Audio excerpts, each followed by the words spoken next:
Today is going to be about strategies, but before we start, I want to introduce Mr. Tom Smith here because he will be assisting me a little bit because he's a local entrepreneur, a Washington University graduate, and I just volunteered him to assist me in the sense that I'll tell you about my own personal entrepreneurial experiences, and then we'll bounce some of those ideas off of Mr. Smith. Also, I want to acknowledge him. He's a generous donor to the Scandlaris Center, which enables us to do, for example, our internship program. So in front of all of you, I want to thank you once again.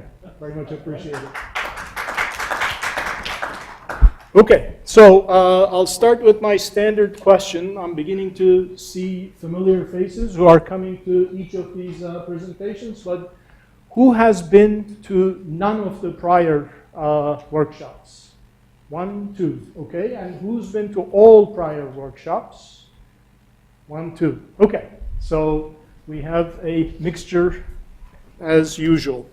What I'm not going to do this time in order to save time is not to go through what we did before, but just very briefly say that, you know, what we had in mind was 7 workshops, contiguous, one building on top of the other, and this is workshop number 4.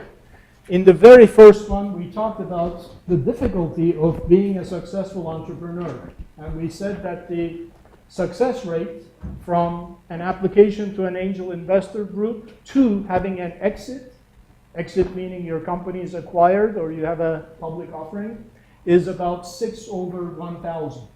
So the reason why we're doing these workshops is to increase that hit rate, because the 1,000 includes, frankly, between us, you know, a lot of riffraff coming in too. So we're trying to plug all the holes to increase that hit rate.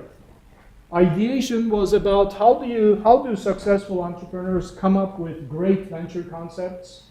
What is their methodology, which is known methodologies that we talked about. The next one is, once you think you have a great idea, how do you validate that it is indeed a great idea? This one, strategies, as mentioned here, is about how do we sustain and scale our new venture. The next workshop is going to be about how do you get this thing off the ground. Typically, you will not have enough money yourself to do this on your own, so you're going to have to go to some outside people to raise money from. It could be the government grants, or friends and family, or angel investors, or VC. You could do it yourself too, what we would call a lifestyle company. That is also possible, but one way or another, somebody has to pay the piper. Number 6 is financial projections. As I mentioned to you before, we, myself, and other angel investors, typically, frankly, the big secret is that we hate reading business plans, because business plans leave you lots of room to hide, but you can't hide behind numbers. So we force you to tell us what your financial projections are, and how do you defend them is much more important to us. And then how do you put this whole thing together with a narrative that is that draws people in? So those are the 7 workshops. My theory is that 1.5 hours per workshop multiplied by 7, 10 hours. Give me 10 hours with anybody and I'll turn them into an entrepreneur, assuming that they go back and do the homework associated with the core that we're covering here. I don't care if it's a humanities PhD in philosophy, a medical doctor, anybody who's interested. Entrepreneurship is not that difficult to figure out. Business is mostly about common sense. Okay, so we're going to be talking about strategies, and in summary, not that I'm a great hockey player by any means, nor have I ever been to a hockey game, to tell you the truth, but I like this saying. It's associated with strategy, and a great entrepreneur is one who not only sees opportunities where others don't, and is able to anticipate the future more effectively than other people can, perhaps. So the word strategy, and I'm just going to cover, as I usually do, this theoretical background stuff very quickly, and then immediately we'll get into very, very practical aspects of this. So there is this concept of, under the name strategy, the concept of war and as indicated here. And the idea of the war is, who are we warring against? The competition and alternatives. What are we warring for? Customers' hearts and minds. And how do we conduct this war? Through strategy and tactics. So that's going to be the gist of what we will be talking about today. So as you know, I teach entrepreneurship. I used to do so at the University of Arizona. And generally speaking, students are left with, two general choices. One, join a company. Then you're extremely clean, as you can see, well-washed and nice clothes and everything else. And, you start moving up in your career and so on. But then upstairs at the corporation, at the board of director level, this is the type of war that's actually going on. So while you're extremely clean and happy, occasionally something called a pink slip falls down from the top floor, which means, sorry, we no longer need you, goodbye. This is that the pink slip is one when you're laid off. So this perceived notion of, the safety of a corporate environment is indeed a perceived notion. There are some people, like myself, who enjoy this type of a lifestyle, which is the lifestyle of an entrepreneur. And as I mentioned to you before, a good entrepreneur can not only play chess, but also can play poker, knows how to win with a weak hand, and can also plan 10 moves ahead. And in my case at least, and many of the entrepreneurs that I've seen, a burning desire to outsmart others. The thing that gave me the highest pleasure was beating GE Medical Systems in our little niche, proving to GE Medical Systems that their 1,000 engineers were not as good as our little 5-employee team was what gave me the highest amount of pleasure. Now the topic today is strategies, which is an enormous topic. I listed some of these here. R&D, intellectual property, regulatory, marketing, sales, operations, risk mitigation, financing, growth, exit, and then we could lay down a whole bunch of them down below. So I'm not kidding you, I think I have about 300 slides here, which we're not going to go through. So what I'm going to do is pick out some strategies that are A, very practical, and B, emphasize the street smartness that's required from an entrepreneur as opposed to the textbook smartness of an entrepreneur. Both are required, but I'll be emphasizing the practical aspects. So in speaking of strategy, let's start with the very top level of strategy. And the first strategy that I'd like you to think about, I can call it 3 different things. I call it niches to riches, or think big, start small, or a business, not a product. These are things that you may want to remember if you have in your mind becoming an entrepreneur one day. This think big, start small is really, in my opinion at least, a winning strategy, and so is the niches to riches strategy. So I'll talk to you a little bit about those. And what I'm going to do is take you through an example. So this is an example from my own life. This is an example of how I envisioned my company from day one, the day that I launched the company, and even before I launched the company. And I'll tell you about how I thought about it strategically in a complete way. So bear with me here, and it will be clear to you what I mean by this. So my area happened to be breast cancer. And what I knew was, forgot to turn on that animation. My apologies. Okay, we'll do it this way for now. Hopefully you can still see it. So my area was breast cancer. And here is the thing that I knew about breast cancer. First, I knew that 50 million women per year in the United States had a screening mammogram. A screening mammogram is an X-ray picture of the entire breast.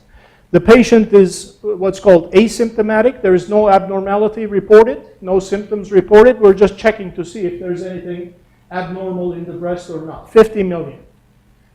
Now, this is important statistic, for the students here, for your mothers, aunts, and so on and so forth. Obviously, you're too young. But 1 out of 10 women who go through screening, what we see is something suspicious in the breast. We do not know whether it's cancer or not, but it is suspicious. Now we treat these, we don't treat them, sorry. We look at these more carefully. That's why it's called a diagnostic mammogram. So 50 million, 5 million. And then of these 5 million women in whom we have seen something suspicious, 200,000 of them are diagnosed each year with breast cancer. Now we have to do something about that breast cancer, and the typical therapy is surgical excision. So the surgeon goes there with a knife and tries to remove that lump out of the breast. So this is, again, excuse the language, right? So these are patients, they're not a market, and so on and so forth, but I'm looking at this as an example, as a generic example. So I look at this, this market structured in this fashion. Already you're beginning to get to see, I hope, the things that I'm going to be telling you. Niches to riches strategy, going up. Or start small, think big strategy. That's what I'm leading up to. That will be apparent in a few minutes. Now, what we see is with this marketplace, there are companies that have produced products that cater to the type of procedure that is being conducted. So for screening, there is screening mammography systems.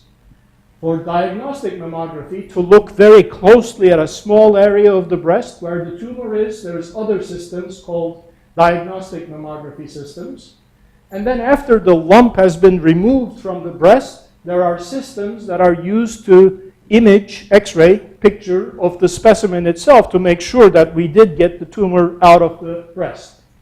So now I mapped out the type of products that are relevant to each of these categories. Now again, in the back of my mind, what is it that I'm saying?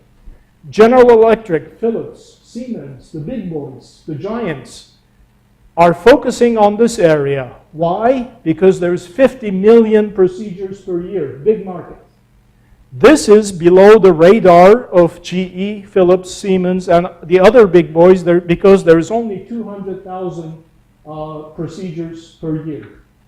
So if I jump up here and try to compete with these folks at this level right off the bat, my chances of success are incredibly small.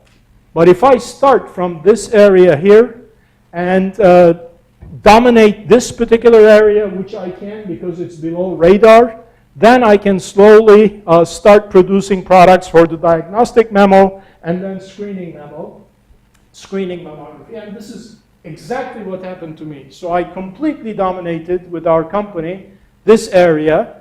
We started to penetrate this market, and as soon as I started tapping on this ceiling here, my company was acquired. It was precisely according to plan is how it went. And I'll give you some more details of this. Is that because does the dollar amount in the niche, how much less is that in the dollar amount? So a typical mammography machine, digital mammography machine was about, at the time that I was playing this game, was about $400,000. Our machine was about $100,000. So there's no question that this market was of no interest to GE.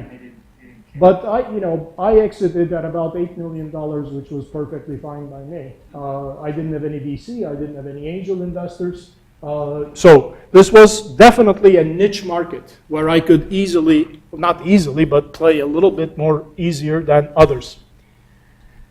Now, people will not like you if you're just selling capital equipment. Why? Because I'll pay once and then you go away. It's much better if I ran after you and bought you as a customer. I went to a trade show, I bought you dinner, I took you out and everything else. You finally became a customer.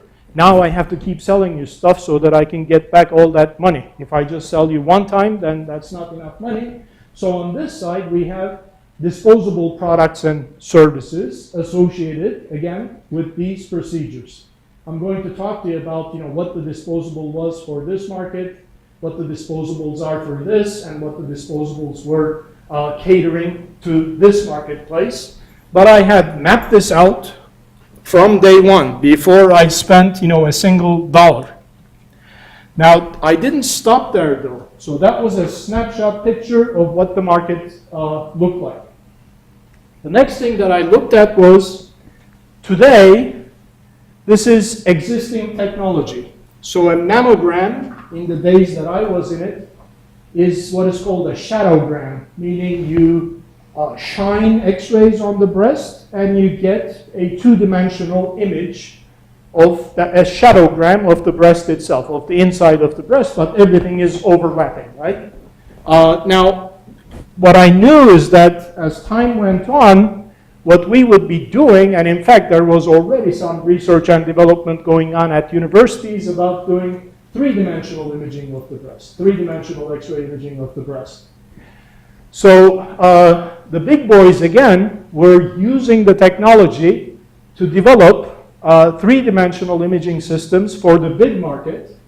And what I said to myself is, if we can start here, as these guys are advertising, promoting, now we introduce three-dimensional mammography, they will do part of my advertising for me, because I'll say, now we have what GE has for the full breast for the excised tissue sample. So I always pick my battles very carefully. So I was going to go this way, up, and also this way in time, and wouldn't even stop there. Now I get to the futuristic. So what's going to happen is that X-rays are perceived to be dangerous, ionizing radiation, etc. In the future, optical cancer detection systems by using light will be a possibility. So I need to look all the way out to here also. You may say, Emre, why were you wasting your time looking at something that is 10 years away?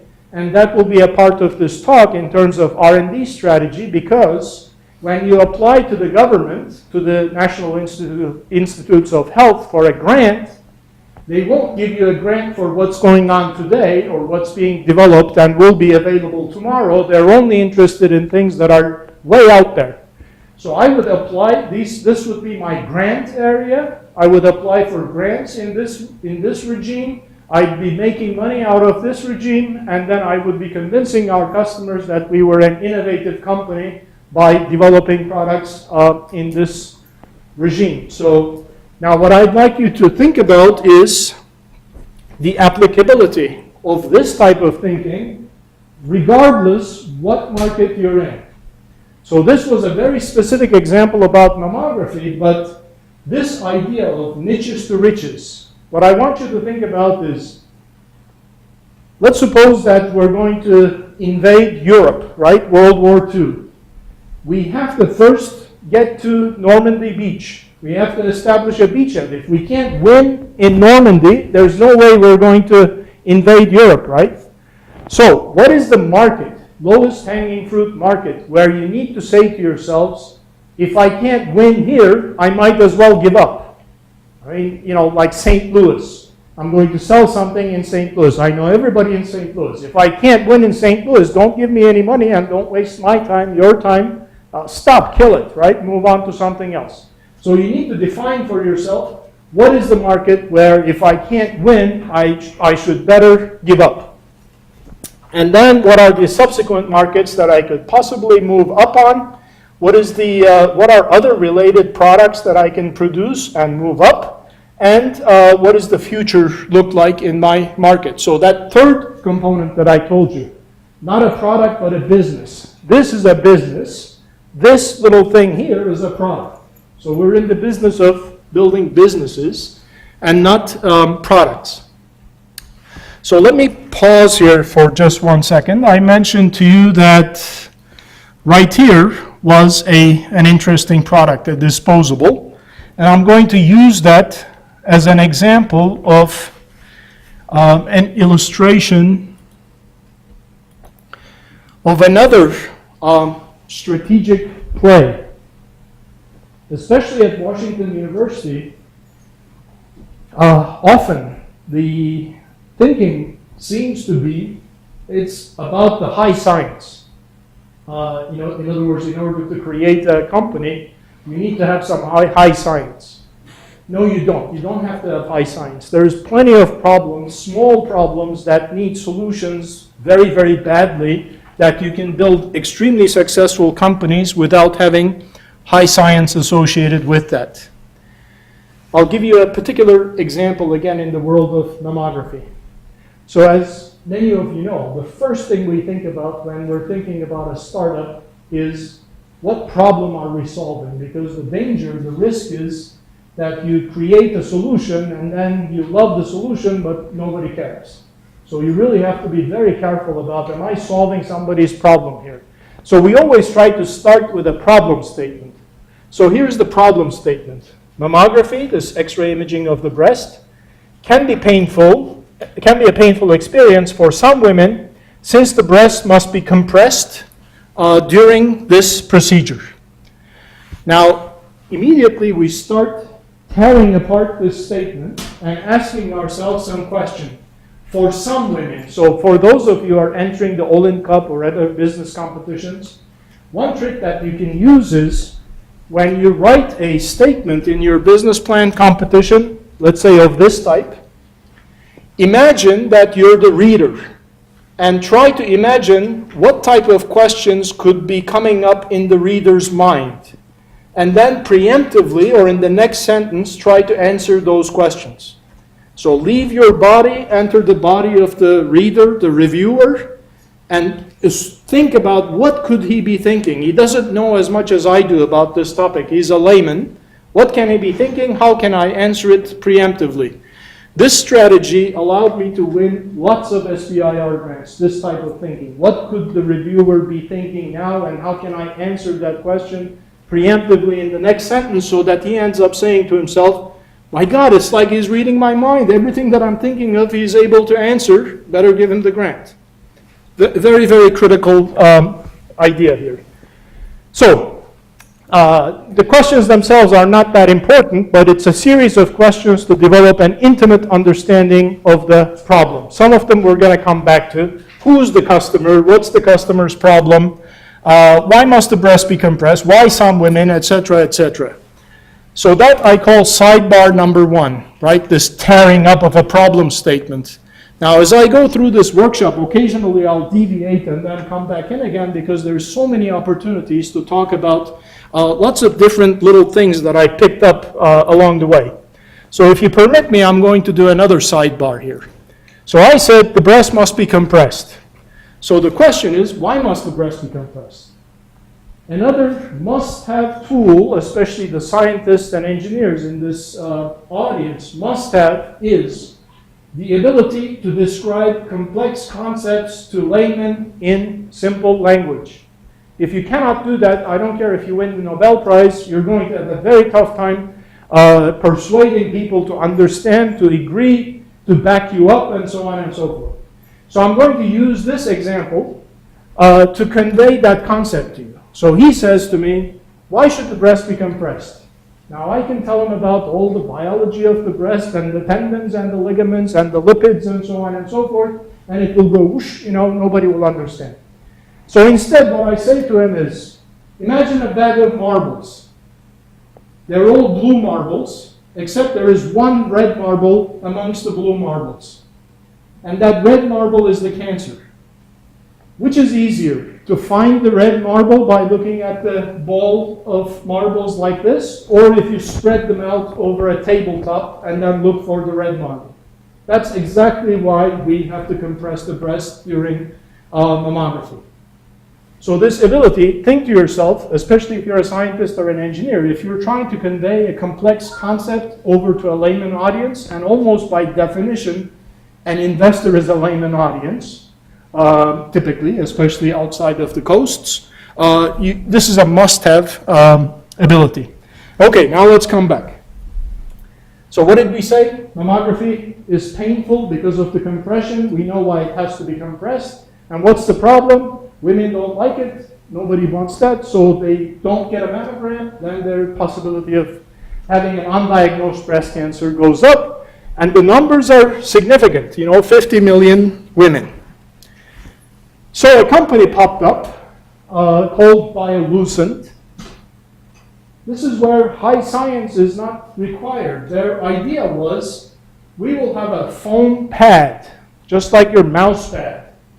And it was called the Soft Touch or something like that. I forgot the exact name, MammoPad. A disposable foam pad to be used during mammography. And they advertised the heck out of this, saying, the soft pad, you still have to compress it, but it's against a soft cushion of a pad. They patented it.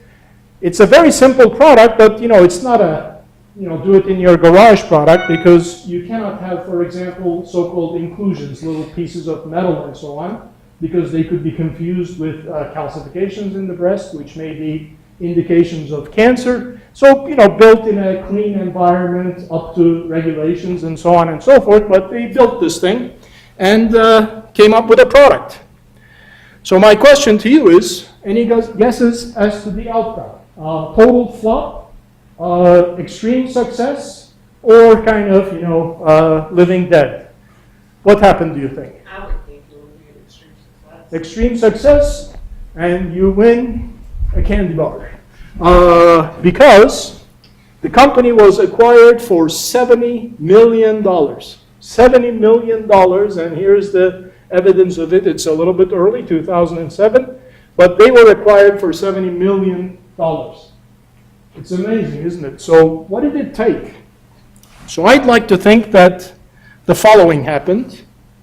A mom went and had a mammogram, came back home, told her young daughter that it was very painful and I hated it. And the daughter thought about, a foam cushion that would make this thing much, much easier. And that was the reason for success. And so this is what I would have thought. How did they come up with this problem? There was some need for prior knowledge, some need for social networks. You needed to know a radiologist, somebody to give you money, etc., etc. You needed to have all of these intelligences, which we will call entrepreneurial intelligence. Alertness, actively searching, etc., comes down to our definition of an entrepreneur, right? Ability to see opportunities where others don't. Washington University is an interesting place because here there's a lot of this, plenty. But my challenge to all students is, if you're so smart, let me see you succeed at entrepreneurship. Because without these, it is incredibly difficult to achieve the type of success that entrepreneurship brings. Now let's come to a little bit of the unexpected part. So the beautiful part of the story is, the daughter came up with the idea, etc., etc. But what did really happen? Why did the product become so successful? What really happened is the following. Who was the customer? So the first thing is, what's the problem? What's the pain? The second one is, who's the customer? Who's the paying customer? Who's reaching for the wallet, taking money out, and giving you the money? It is not the patient in this case, right? Who was the customer for Biolucent? For Biolucent, the customer was the mammography center in the corner of X Street and Y Street. And the way these guys sold it was as follows.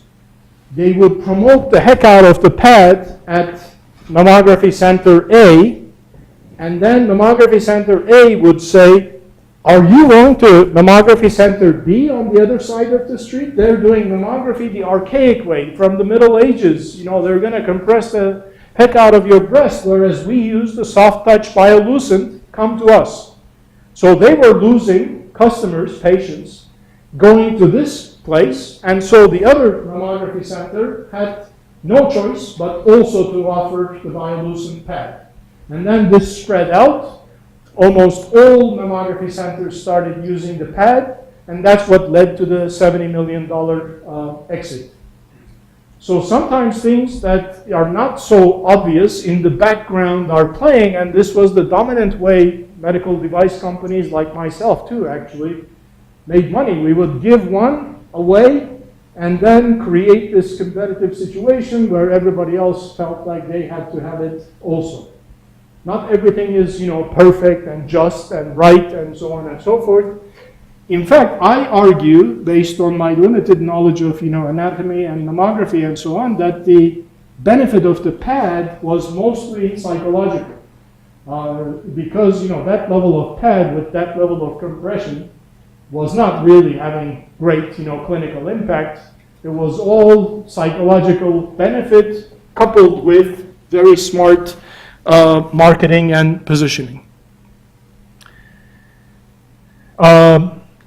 Again, it does not always have to be about high science, nor does it have to always be about patented technologies.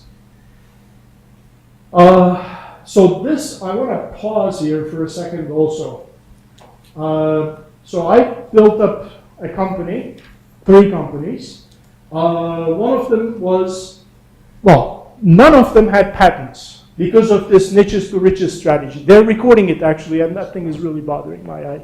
Yeah, you're going to have it on YouTube. So we'll send you the address of YouTube, okay? Thanks. So none of my companies had patents because the niches to riches strategy permitted me not to have patents. Now, this is a little bit off the standard model, right? What I knew was that I did not have deep enough pockets to patent something. Maybe I had deep enough pockets to patent it, but I didn't have deep enough pockets to protect it.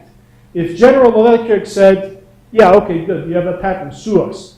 I did not have $1 million a year for 5 years to fight a battle in the courts, right? So instead of patenting, in our particular case, we tried to run faster than anybody else and forget about patents. We'll put our money into moving the product, changing the product, improving the product constantly. And the other, I told you that I would tell you practical small things, right, as opposed to what is strategy and so on. The other thing that we did was, because we were such a small company, what we were terrified about was if GE patented what we were doing. So to avoid that, I'd send my engineers to conferences where we would reveal what we had discovered just so that GE or any of the big boys would not be able to patent it. We put it in the public domain on purpose because we felt we could run faster than anybody else. We didn't have a choice. We didn't have enough money to protect the patents even if we had them. So it just depends on the circumstances. In my circumstance, this niches to riches area, I did not have to have a patent strategy, nor would I be able to afford it. If we have time, I'll come back and show you a YouTube video of the product that we built, of the way that we promoted it with a 4-employee company. I'm a little bit, as you can tell, proud of what we were able to do, because when you look at this YouTube video, you'd think we were a 500-employee company, and we had just 4 employees. So I don't want to waste your time by having you watch a YouTube, but I may come back and show it to you so that I can pat myself in the back a little bit. So moving along with strategy, we talked about niches to riches, etc. So we can divide the general thinking, not for lifestyle companies, not a company that just makes enough money to give you a good living year after year after year, but a company that is meant to scale, that goes out and will become a big company. We can divide the time into 2 periods. I don't care about year 1 specifically, but let's call it the year of the fear, and then the years of greed. So the fear is, we don't know, will this thing fly or not fly? Are you onto something good or are you not onto something good? Particularly as investors, we're terrified now. We're going to lose our money. Much worse, our spouse is going to tell us we lost money again. Intolerable situation. And then if we can get over this, in fact, even at the time while we're thinking about this, we're also thinking about this. How big can this company become if we can get through this initial phase of danger? How high can we make it fly? So you have to, as entrepreneurs, be able to answer the two questions. Yes, sir, it will fly, and here is why. Not only will it fly, but if it flies, then here is how high it can fly. Those two things are the musts. If you can't show us this and just focus exclusively on the short term, we're not interested because it's not big enough for us to make a return as investors. And if you just talk about this, we say everything is in the short run. Again, the Europe and the beach, Omaha Beach analogy, right? If you can't land and establish a beachhead, you're never going to get to this area. So what do? We have, by definition, limited resources. Nobody has, unlimited resources. And strategy is allocating the resources to those areas that possess the greatest potential for future success. In your case, allocate resources. What resources? All I have is sweat equity, my time. And what is possessing the greatest potential for future success? Forget about future success. Let's first talk about risk reduction. So I was talking to some students who are entering the Olin Cup competition. And they had gone through a lot of work developing a prototype and so on and so forth, for which I congratulate them. But I said, what's your Achilles heel? What is the biggest risk item that you need to mitigate before you do anything else? You have to lock onto the highest risk item. And then you have to take a deep dive into that highest risk item. In their case, they were developing a new technology, a sophisticated new technology. And I said, if there is a blocking patent, a patent that covers what you're talking about, it's a no-go. Kill it. Highest risk item. And so they went back and looked at the patents, and lo and behold, a gorilla, billion-dollar company has a patent that completely covers what they're trying to do. It's now a much, much more difficult game to play for them, and all it took them is one afternoon, two students, spending some time looking at the patent database. So my recommendation to you is isolate what is the highest risk item, and then forget about everything else and focus on that highest risk item. Is there any chance that I can mitigate this risk item at the lowest cost possible? So put it in another way, find the problem, customer, solution, fit before your money runs out. I'll do two more slides and then I'll pause here. So, as I said, risk reduction through sweat equity. What are the assumptions you can test prior to launch? All of you thinking about a startup, by definition, must have some assumptions in your mind. Maybe you didn't write them down. Write them down and then say, which one of these can I test? Prior to launch means prior to getting outside money, because the first money is the most expensive money and you want to delay that as much as possible. And then the corollary question is, which of these assumptions can you test using sweat equity alone? All of us are extremely susceptible to don't call my baby ugly. Once we come up with a solution, we fall in love with the baby, and now anybody that criticized the looks of the baby is a bad guy. We have to have the courage to listen to potential customers, and they will tell you whether you're onto something good or not. And it's free, basically, sweat equity. The next level of questions is, which assumptions, if proven, will cause the biggest reduction in risk? So the name of the game in terms of raising money is purely the level of risk. The higher the risk, the more through the nose you're going to pay for any outside money that goes into your company. So it's your job to isolate, here are the risks, here is how I'm going to try to mitigate them, and how much is it going to cost me to mitigate these risk items. And your job is to postpone external funding until you can reduce the risk as much as you possibly can. So that's the general strategy that I'm recommending to folks who are thinking about starting companies. So I'm going to pause here for 1 second.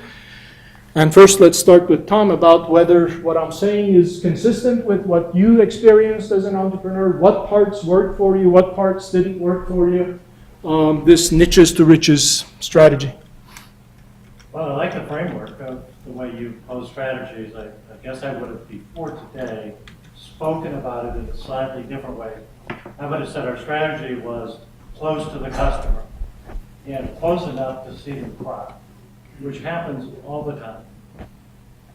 We'll take a client into a room, and when they explain their problem, there are typically tears. And what we try to do is manage their stress and lock them in for several years as a customer. But we've identified a problem, very specific problem, which is plainly obvious. If you just want to look around, you can see plenty of it. But for whatever reason, nobody's addressing it the way we're addressing it. So we built our company around a very obvious situation. And I think our other strategy is to build it into a local monopoly. So basically no one else can enter it. And then by the time I reach 70, it's exit time, and I'll need several years to plan the way out before I get there. So every step forward is also a step toward exit. So there's a customer strategy, and then there's a business strategy to get out of the business or transfer the business with a stream of income. But really, I came here and I pitched the idea in front of at the idea bounce, and I don't think anybody got it, because we finished in the middle of the Olin Cup competition, just like smack in the middle, which is kind of how I was as a student, which kind of smack in the middle. But the view from the middle is pretty good. You can see it all around you. And like I said, there's plenty of opportunities that are just right in front of you.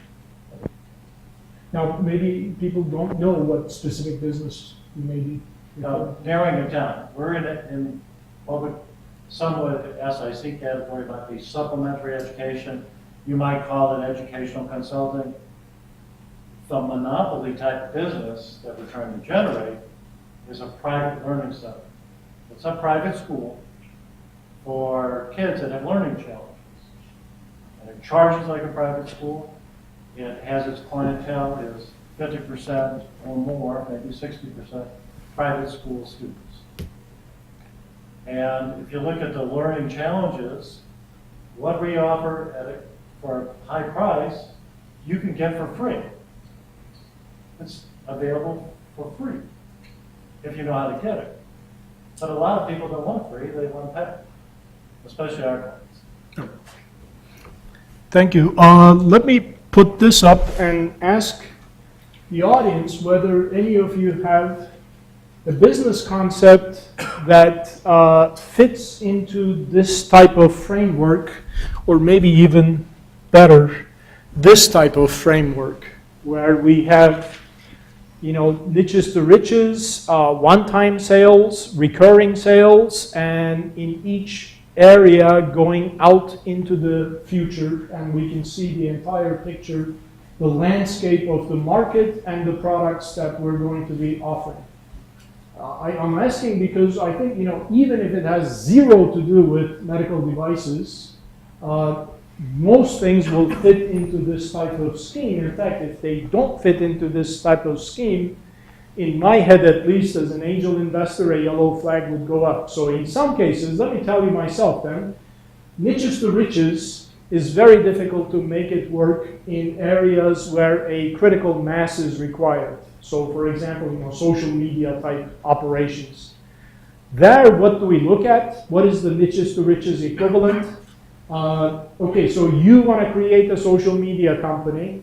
Show me how much time it took for you to gain a large user base just at Washington University. Were you able to create 6,000 users in 3 months at WashU? In other words, going back to that, if I can't win here, I might as well give up principle. So I would still apply the niches to riches strategy, but slightly modified. Demonstrate to me that you could get traction in a smaller area. I know some of you have some ideas, business ideas. They can be extremely simple, ice cream shop even. What is it that, how would you map it onto this type of a framework? Yes, sir. So we have a real-time regulatory compliance platform that we're developing. We're thinking big, but starting small with these electronic worksheets that can be sold to regulated and non-regulated businesses. Rolling those out to clients free at first, a few beta tests, getting the feedback, and then we can sell these to working environments and production environments or clinical environments, and then add on to that, scale that up to include other regulatory elements. Super. As a larger platform. Super. And you're immediately going here, I assume, by going to a subscription model? Yes. Okay. So I hope everybody heard him. He was facing this way, but a subscription model is the way to create, recurring revenues. And, starting with small companies, whatever companies have the highest pain point. If he had come to me for investment, I'd ask him, which 3 companies are you first going after, and why, and who are they, where are they, and so on and so forth. The 50,000 company is easy. I want to hear more about the first 3 companies. Now, one thing I would challenge you with is, are you able to predict what is going to happen in your industry 10 years from now? Because I bet you 10 years from now, what you're doing now is going to be obsolete. What will it be replaced by? Now that's a much more difficult question to ask, particularly in your area, because I'll talk about funding in a second. The beauty of the system that we have here is that we have a government that's willing to put money into these types of futuristic operations. So let me use that as a lead-in instead of asking you more questions about it. Into my next area of conversation here with you, called research and development strategy. So again, coupling, practical with textbook, right? So my strategy for research and development is very simple. I'm going to go where the free money is first. Where is the free money? The free money is in business plan competitions, but that's small free money. The large free money is in the hands of the federal government. Now, as I mentioned in other workshops, everything that I'm telling you, Google already knows. So you could easily look this stuff up in Google, and then you wouldn't need me here to tell you these things, right? Except that, so I'm going to talk to you about this program called the SBIR. Some of you may be familiar with it, some of you may not. But again, I'll talk to you about the nuances of the SBIR program. It's available, but it's 235 pages long. Who wants to read 235 pages? Nobody. And that's why I'm here, to filter the 235 pages for you. So I'm going to zip through these a little bit more quickly because this is just factual data that you can find from Google. Every single agency of the federal government, agriculture, education, defense, health, you name it, every single agency of the federal government must, by law, reserve 2.5% of its budget to give grants to small businesses. So as many of you know by now, I'm from Turkey. When I came to the US, they said, here the federal government gives money away. All right, excellent. Let me get some of it immediately. So I made a specialty. I built my companies, honestly, on top of this program called the SBIR program. I happen to be in the medical business, but if I was in the education business, I would have submitted grant applications to the Department of Education. If I was in the transportation business, I would have submitted applications to the Department of Commerce. There's a federal department for any idea that you can come up with, presumably. It just has to be a little bit futuristic, but we're going to talk about that in a second too. So 6-month phase 1 feasibility. Feasibility is the key. You submit an application, Now, you have to be in the top 20%. WashU students are already in the top 20% of anything. So you should all be able to get SBIR grants just like this, right? So $150,000 in undiluted, it's a grant. You don't have to pay it back. It's yours. You use it for research and development. And what happens in the practical sense is you get this money and you spend $150,000 writing your phase 2 application. To write your phase 2 application, because the phase 2 is $1 million. Once you get $1 million of grant money, now you're in business. You really are in business. So this is a must do. If you feel like you're in the top 20%, that you deserve to be in the top 20%, do the SBIRs. There's some nuances that I'll talk about in a second. Top 20%. Surprisingly, it's easier to win a phase 2 because you have $150,000 to play with to generate your phase 2 application already. So, free money first. Qualifying for SBIRs. Again, I don't want this to be a fact statement type workshop. So, this is what I'll tell you. Qualifying for applications. The first qualification is you must be a poet. If you're not a poet, don't apply for a grant application.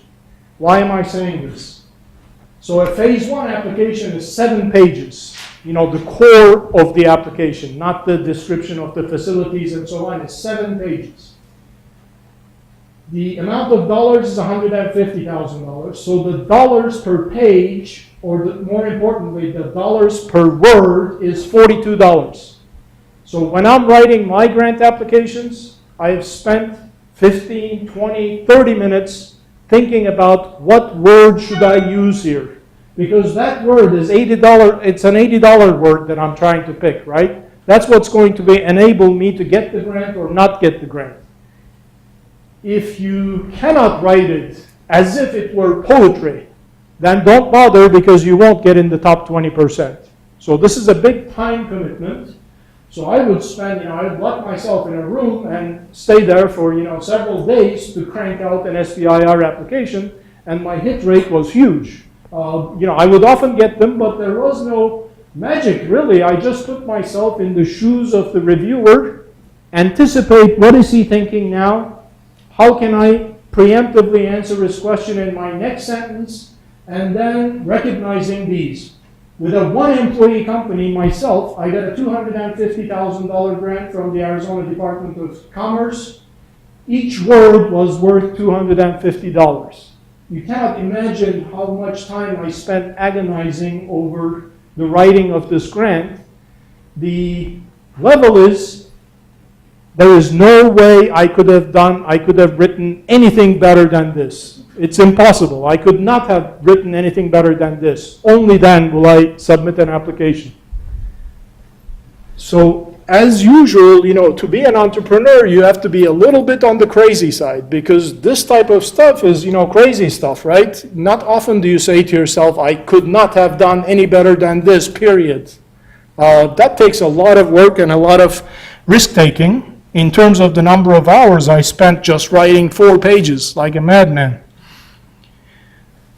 Yeah, so you will need to become an emphatic poet, empathy, intellectual identification with the feeling, thoughts, or attitudes of others, and this is what I was trying to say. Pretend you're the reviewer of the application.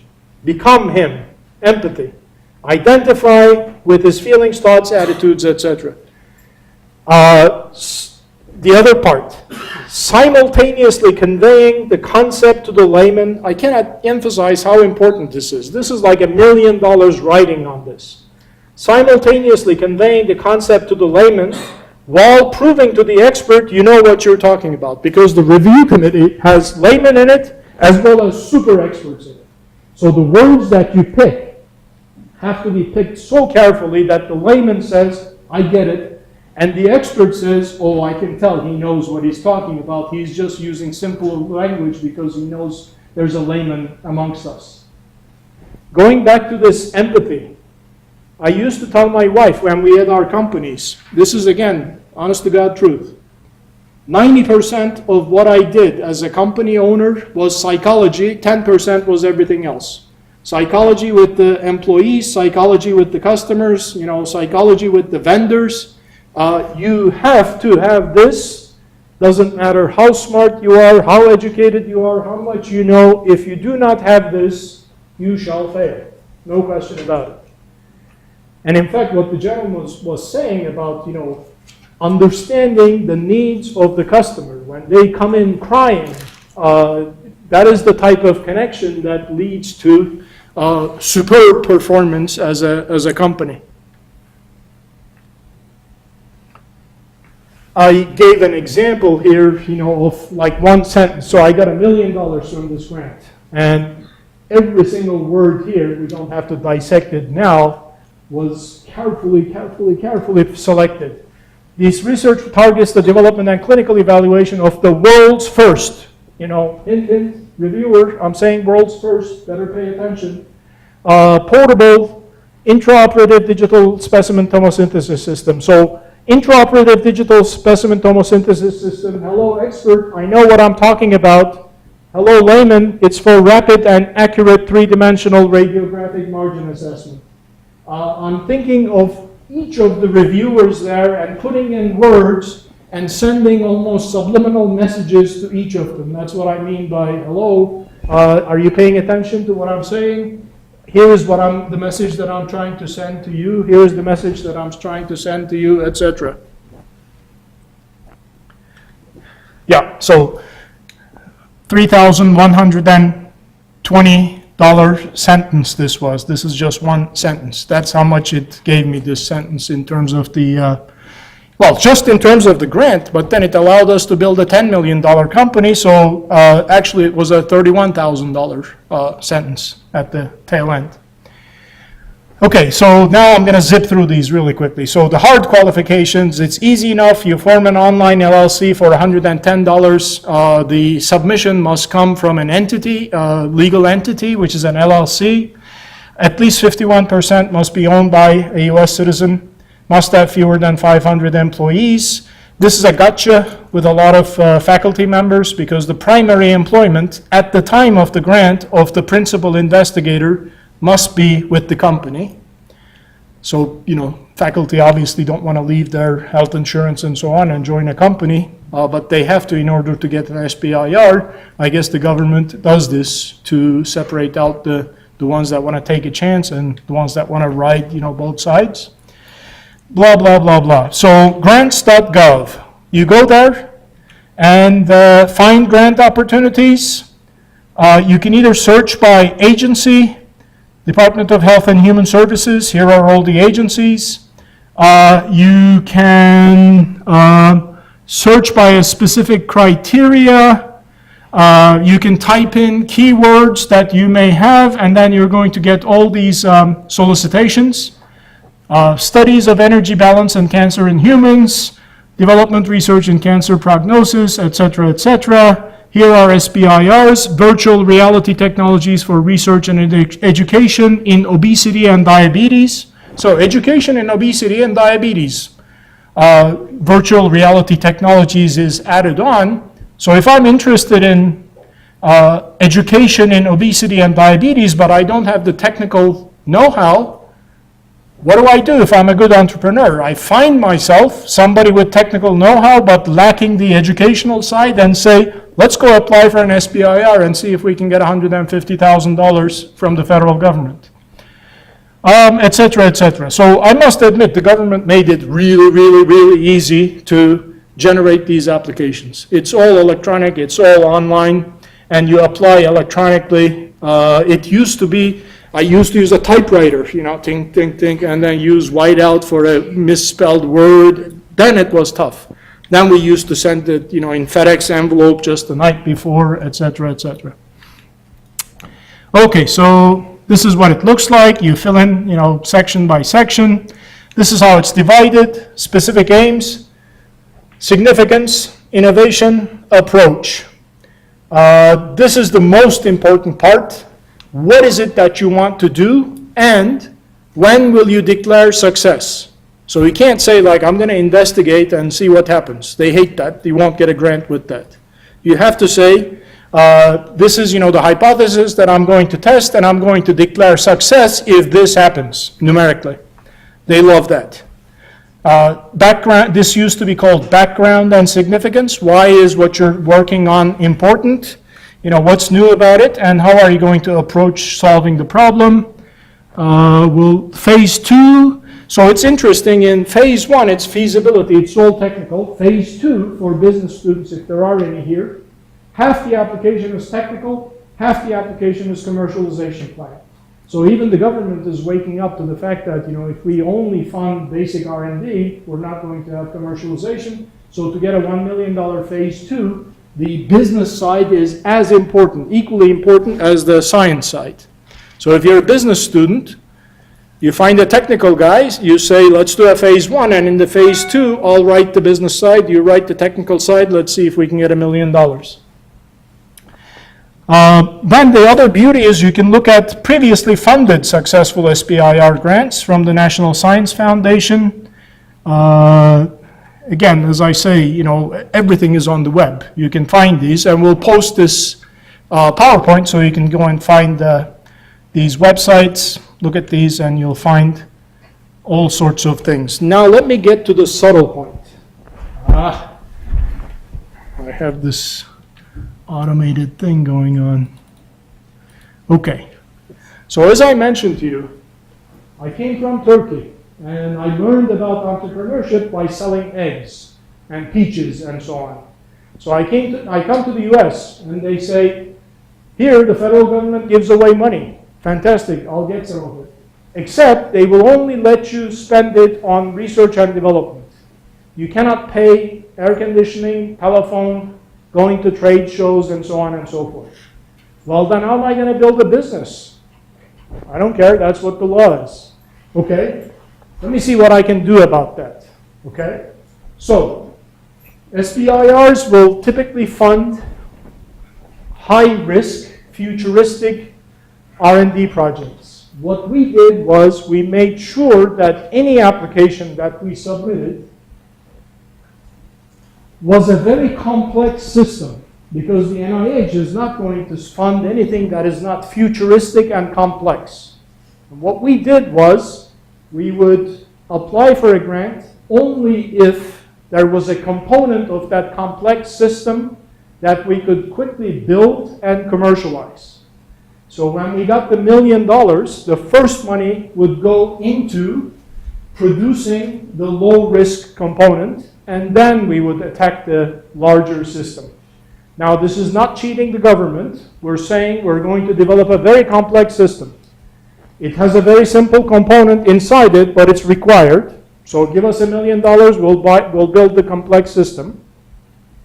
Internally, we decide, I think we should build the simple stuff first and then the complex stuff later. We build the simple thing, and then we move on to the complex stuff. So let me give you 2 examples. So the first one that we did was this quite sophisticated, futuristic, 3-dimensional specimen imaging system. And what we said to the federal government was, give us $1 million and we're going to build this. By the way, inside of this system, we have to have a container that will keep the specimen stationary. Because as we're rotating it, if it flops around, then our image is going to be defocused. So the simple component was this plastic container that is a specimen container to be used by surgery. It's just an injection molded, very cheap, but of high clinical efficacy. I don't want to get into the details of why. So we built this little plastic box first, and then we built this very complex machinery second, because that little plastic box enabled us to start making some money to pay other bills like air conditioning and so on. The second one was even more outrageously complex. We said we're going to build a biopsy system. These are called lymph nodes under our armpits here. Usually you check lymph nodes by surgery, by open surgery. We said we're going to make a stereotactic 3-dimensional localization system whereby we're going to insert a needle and pluck out these lymph nodes one by one to see whether cancer has gotten there or not. And we'll have imaging system to make sure that we don't puncture a vein and so on and so forth. And to image all this, there's a little camera in the back. And that's a required component of the system. We got, again, $1 million. We did the camera first. The camera became actually more successful than this system as a whole, but it enabled us to move ahead with commercialization much, much more quickly. So again, I challenge you, especially those of you who are thinking about applying for grants in a commercial sense. If I submit this grant application, am I going to be limited to building this very complex system, and then when the money runs out of the grant, I have to apply for another grant? Or can this grant produce something that I can sell as a side benefit? Now, if I was the US government, I would have a grant mechanism for simple things too, but they don't. So what do I do as an entrepreneur? In the worst case, you can say you're exploiting the system, or in the best case, you can say you're being an entrepreneur. But the job of an entrepreneur is to find one way or another to go over, above, under, sideways, through any obstacle that's put in front of you, clearly without being unethical or without doing anything illegal and so on. So that's the street smart component. As I said, we have a zillion strategies, and I'm just randomly hitting them based on what I've seen myself as an angel investor. So every single application that we see for angel investment contains this line. Our technology is patent pending, or we have filed a provisional patent application. And our response typically is yawn. Okay, great, so does everybody else. Because a provisional patent application does not mean anything at all. Doesn't mean that contains zero information. Anybody can file a provisional patent application. The patent office does not even read the provisional patent application. And saying that it's patent pending means we have filed one, and a year later we're going to file the real application, and then the patent office will take 6 years to decide whether it's a viable patent or not to be issued by the patent office. So instead of this, what's our IP strategy? So you will see a section called IP strategy in standard applications for investment. And as I say, 99% of the time we'll see this. What is a proper IP strategy? Proper IP strategy is this. So the wording would be IP strategy. Either we have conducted through an independent third party a patentability search or a patent landscape search. What that means is that what patents are out there today in terms of what you're proposing to do. If you were to claim to have an invention, is there a blocking patent, a prior patent that somebody else had, so that anything that you're doing is of no interest to us if the whole thing is reliant on a patent? This is the IP strategy part. And so companies exist, like Land and IP in Washington, D.C. I think you pay them $5,000. And they tell you, here are the existing patents, here are the primary areas of concern of each of these patents, and now we have a much, much more robust indication of whether we should bet on this thing or not. Now, if you don't have the $5,000, what do you do? If you don't have the $5,000, your IP strategy, if I were you, would be the following. USPTO.gov, freepatentsonline.com, lots of free patent databases. Basically, you try to do what Land and IP does yourself, and when you get in front of the investor, you say, because we didn't have money, I used my sweat equity to do the best that I could, and based on my layman but very hard work, I spent 16 hours looking at the patents. I think we have freedom to operate, but I'm asking you for $5,000 to do this kind of study now. That's the money that I'm asking. If you just ask for the money to do this, you haven't demonstrated me to me that you're a great entrepreneur. You haven't demonstrated to me that you're able to stretch the pennies as far as they're going to stretch. You haven't demonstrated to me that you're going to be a good keeper of my money. You're just being lazy and asking me for money to do this with land and IP. What did you do by yourself? First, show that to me, because this is a bet not only on the idea, but on the individual also. Now, going along these lines, right? Provisional patent application. Okay, I'm supposed to show this, right. So let me deviate a little bit, because this is quite important, I think. Okay, so this is also related to strategy, what it means to be a true entrepreneur, what it means to stretch the pennies, what it means to create confidence in people who are going to invest money in you. And I'm going to use, again, my own example, right? So I decided I would do a patent. I would write a patent application myself. Why? A, because I'm cheap. B, because I love to learn. And because I'm curious. So what I first did was, let me tell you the strategy first and then the results later. What I first did was I looked up in databases, patent databases, 5 or 6 similar patents like mine. I understood the structure, how they were formulated, what was important about them, what parts I should emphasize, and so on and so forth. So I learned something through that. Then I used that same model that I had found to write my own patent application in the same way. When I had written it and I'd spent a lot of my sweat equity, but it's not wasted, right? Because I'm investing in myself now. I'm learning something new. Then and only then did I go to the patent attorney and say, I wrote this provisional patent application, spend half an hour on it, I'll pay you your $300 an hour, but I want you to just spend half an hour on it. Tell me what's wrong with it. Can you see any holes in it?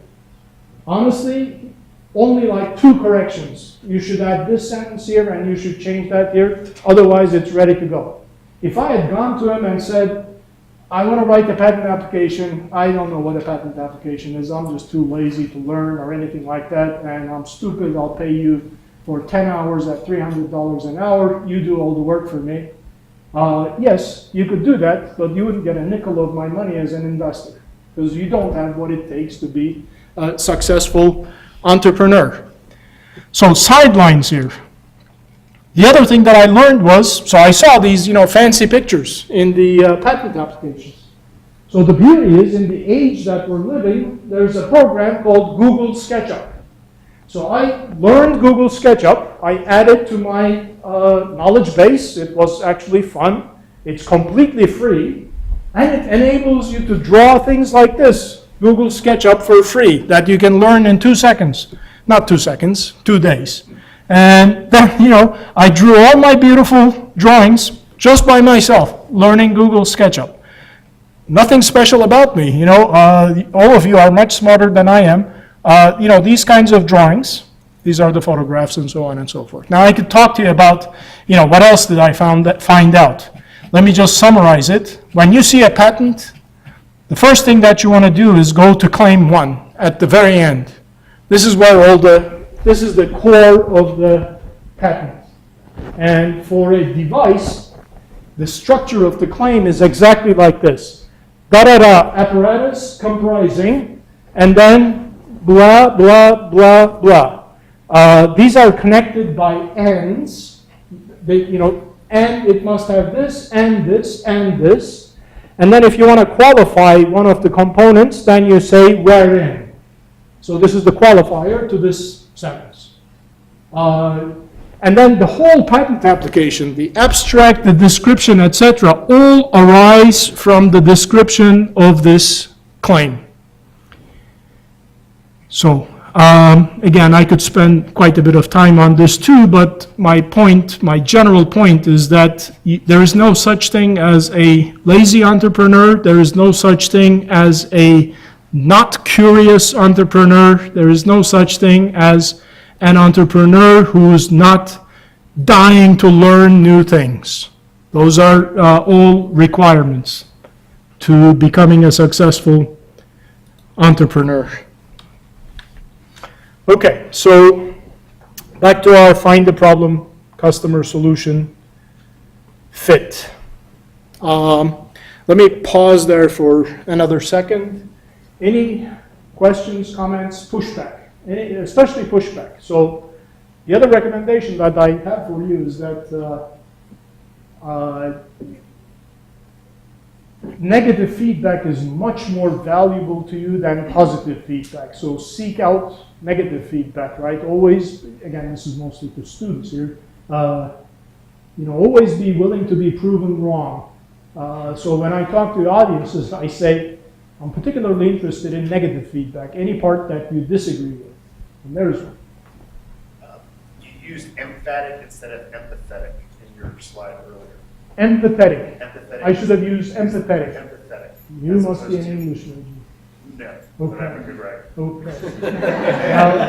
And I understand that, and I care. I'm trying to be empathetic. Understood. As opposed Understood. to emphatic, which Understood. means, like, Really? Okay. really just like punching. You know, I learned English in school. Right, and you're doing a marvelous job.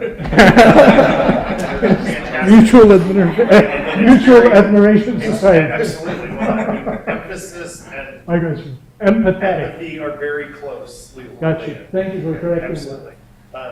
And the second thing is, and this is in a good way, the challenge of getting through a patent office, I guess from a psychology going back to, is fairly daunting. I mean, and there's also like a whole like moral reprehensibility when you're copying and stealing everything from other people in order to go ahead and put together your.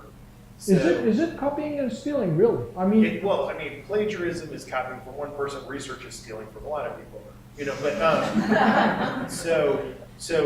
copy and steal everything is kind of a general business term that a lot of people throw about. so would you qualify what I did with the patent as copying and stealing category? I would suggest that you're tweaking, okay, which is a word that annoys me. Because there's a lot of people that don't really want to change anything. They want to be the trim tab. They want to be Buckminster Fuller, and consequently affect the flight of the plane by just doing a very, very minor thing, which I think as a business strategy can be very effective. So how would you approach it personally? The patent question, for example. I don't know that. I'm not saying that there's anything wrong with the patent. I'm saying that I personally have take umbrage with people that just do a very, very small thing, and so that's what is the small thing? I try to come up with an original idea. Okay? In what specifically here? I mean, I've done mostly money stuff, so financial services is what my focus has been. So would it And be then a consequently taking it to market. So this is a good thing from like a grant strategy. However, if you were to go ahead and do, say, like the Jumpstart Our Businesses, Act, which came out in 2013, and you were trying to go ahead and bring something to market on an investment platform, investment banking platform, you do something that's over the top. It's a big thing that then gets drilled down Understood. as opposed to a small thing that gets broadcast. So out. wouldn't that be a function of what your personal goals are, though? Well, see, I believe in the heroic one shot. Okay. So Okay. it is. What is it that you want to do? I Sure, suppose. Okay. sure, and whatever works. I mean, whatever gets you out of bed, whatever gets you through the day, Right. whatever gets you, because you're going to get cut and subdivided and going through any kind of scrutiny. But you have to start with a big idea. But you and say then get you whittled have down. to. And for me, Yeah. for Okay. me, I'll So speak for not myself. everybody has to. Right? No, I do. Yeah. I will qualify my statement. I personally have to have a big idea because I know how much crap I'm going to get from people and how much I'm going to get whittled down. And so in order for there to be a nubbin left, it Yeah. has to be a very big idea. Understood. And Understood. that's kind of how I go through that creative process, is kind of top down and then Understood. it goes up. I think we all, Yeah. carry some luggage with us from our prior lives and so on. So Sure. me, having come from Turkey with zero, Sure. I was perfectly happy to build, a small, Oh, that's- successful company, exited, Sure. and did not have an interest in, coming from the top with a grand idea and take a Right. small portion of a bigger pie and so on. Right, Yeah. right, and I think they both work. I mean, Yeah. you're doing the grant up, you're doing the humble track as Mhm. opposed to the grandiose track where you're doing the investment banker. And grew up watching Michael Douglas in Wall Street, and Mhm. then you have this greed is good, big picture. Yeah. You can work it backwards to forwards as well. Yeah, And that allows for also private capital too, because private capital is where you really want to go, because that's where most of the money really is. understood. She had her hand up for a Well, while. oh, in relation to the copying or stealing or whatever, if Yeah. you contract this to a lawyer, the lawyer's gonna use the exact same template for all of their clients. So it's different words. The template is what the template is. If somebody has patented the template, maybe they'll sue you for using it. But other than that, you just look at templates online of how to put something together and you do it. Right, but- And that's not copying and stealing, that's, you could say learning, or if somebody gives you a template in class and you use that because you took a business class and you paid for it. It's even much worse than that. What actually happens is you go to a lawyer, you say, I want a patent landscape search. He contracts to Land and IP contracts to India. Right. And, Yeah. there are six So many people. Right, Indian right. folks at their computers looking, and then it flows back up. Everybody multiplies the cost by 2. Right. And, so if we start digging into, what is the perfection of ethical And behavior and so that was the on. brilliance of you doing a lot of it yourself, because a lot of ideas go, once they hit the lawyers, that's where they die, or they get sold out to somebody else. Yeah. Because lawyers function as a neutralizer Yeah. in most cases, and so by taking it upon yourself Yeah. and doing your own self, And to learn, research yeah. and learning in the Yeah. process, I think that's great. I mean, I really love that. He had one, right? Two questions. I was curious how long it took you to put together your patent and all the steps through the number of years with the reviewer. And then the second part is earlier in your presentation, you talked about strategy and using your resources to get the best outcome. Yeah. Do you have any comment on if it takes a lot of time to do it yourself? Understood. Is that the best use of Understood. time? Understood. So this patent I did after I had my exits, and I was in kind of I'm in the learning business mode, as opposed to I'm in a rush to make money mode. So it took me probably, I would say, less than a week to do the patent. I did not prosecute the patent in the next phase. I did not. I'm very cheap, so I did not want to spend a ton of money litigating with the patent office. Even in that, this was like an experiment for me to see how good a patent application I can write, even though I'm not a trained lawyer. But then my philosophy, my background would have been, now let me run with it as fast as I can, because I'm not going to defend it even if a big boy infringes on it. And did you get it? Did you see it through, or did you? See I did see it through, but in a less aggressive way than what I did when I was younger. Yeah. But again, going back to both points actually. So I may have mentioned it at a prior workshop. I used to have speed dating with the angels with my students. I'd bring in, some of you will get bored with the story, but I'd bring in like 10 angel investor friends of mine, and I would caution the students that they're going to hear 20 opposing viewpoints. So that is why I need to be counterbalanced with someone, for example, who's used to the big VC top-down approach. So I'll invite some folks to other workshops because we're not teaching biology or physics where it's a known science. Business is mostly common sense and a little bit of hand waving and so on and so forth. So you need to see how other people wave their hands too. This is the way I wave my hands. So correct me if I'm wrong. So you went to the patent office, you created a mock patent that you didn't actually file. I filed the provisional patent application, but did not do a non-provisional.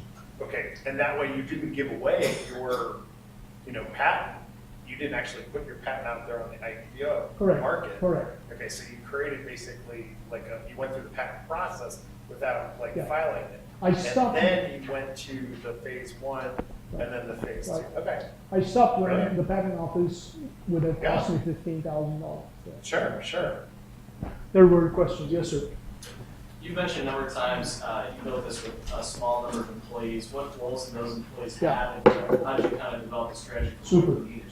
super. So I sold each of the 3 companies when the number of employees reached about 20. The reason why I sold the companies was my threshold of dealing with people was about 20. Now, one thing that I also purposefully did, I mean, this too was a strategic decision. This will sound funny to you, but I purposefully did my best to make myself obsolete. What I did not want to have happen is when I wanted to sell the company, for the buyer to say, without you, there is nothing. We'll give you handcuffs. You're going to have an earnout, and so on and so forth. And because we were in the regulated business, everything was based on procedures and so on and so forth. But I cautioned my employees that I know just enough that you can't snow me, so don't even try. I'll trust you, but I'll verify every time. I hired, very, very high quality people, handpicked them. I'll give you some anecdotal examples, right? So my top scientist, top research guy, after we sold the company, he came to me and he said, you know how many times I came to your office with the idea of asking for a raise, and then I would look at the clothes you're wearing and the car you were driving, and I would turn around and get back in my office. So we led, by example. We were not, showy people by any means. We gave stock options to everybody, even the receptionist. Back then we had a receptionist. So even the receptionist had a little nest egg when we sold the company. So we were egalitarian, whatever it is, give options to everybody type folks, and then share in the benefits completely. Demanding, extremely demanding. I do recall a case where I went this close to my employee's face, and I would say, "Are you incompetent or do you not care? Which one is it?" Because there were only 2 possibilities. Either you're incompetent or you don't care. In either case, you don't belong in this company. So we were doing this psychology of, tremendously demanding, coupled with tremendously generous. What's the role of expertise when you're doing these SPIR? Are they looking for people that have PhDs in that area? Very good question. So I got SPI. I don't have a PhD. I have a master's. And so I'm on the edge of being able to get these grants. So what I would do is I'd be the PI. So when you have the key personnel, PI, Emory Toker, MSEE, and then MD, PhD in the next 4 rows. So I would surround myself with people who would impress the SPIR review committee, and I would present myself as the guy who will kind of, run all these experts and so on and so forth, even though I ended up doing, a great majority of the work. So again, going back to that, it was that one person that was the PI. You have to find someone that, let's say, I don't have a technical background, I'm the business guy, but then I have to convince somebody else that has a PhD to say, quit your job at WashU, quit your job at WashU. So this is the difficulty, right? So you go back to the example of, I'll only pay for R&D and nothing else. Similarly, you have to quit your job at WashU. Well, okay, so I don't want to quit my job at WashU, and I've got an obstacle here. How can I cross this obstacle? Again, he's going to say, getting into the gray area. First of all, the PI is to be employed by the company only during the time of the grant. In other words, only when you get the grant do you need to make the decision to spend 51% of your time with the company. There is the concept of PIs for hire, which is again does not fit into a perfectly ethical world, obviously, but the concept is out there. Nothing is easy. Hit rate is 6 over 1,000. Those people who have made great fortunes, I suspect that several of them did not have the purity of thought that our colleague here has, so you decide, how you're going to play the game. Yes, sir. Okay, going back to, and bravo for explaining the brain trust that you create. The question I have is, so you did the provisional patent process, you never filed it, and then somehow you went public, or did you file the patent at one point or another? I submitted the provisional patent Right. application. But once the company was up, did you actually file? I the did patent? not. Okay, so you never actually filed the patent, and then you went public. That was the next stage in your. Public with the information